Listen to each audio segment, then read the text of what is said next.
তো চলো ঠাকুরটাকে দেখাচ্ছি তোমাদের।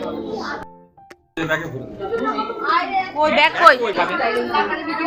ফলগুলো রেখে দে আর চালগুলো রেখে দে, কালকে ফোন করে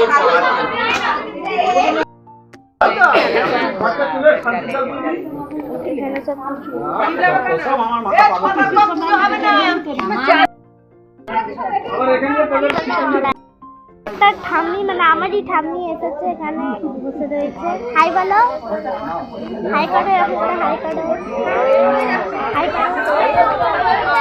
সরস্বতী পুজো হচ্ছে, আমরা সব নিচে বসে রয়েছি। তো এখানে আমি সব ঘুরে বেড়াচ্ছি। হ্যালো, সব ঘুরছি এখানে। পুজো হচ্ছে, সব পাড়ায় বেড়ায় কি অবস্থা হয়েছে। সকাল থেকে না খেয়ে আছি, সকাল থেকে না খেয়ে রয়েছি। এই পুষ্পাঞ্জলিটা হলে একটু খেতে পুষ্পাঞ্জলি হয়ে গেছে, সস্তা দিয়ে খেয়ে করে আমরা খেতে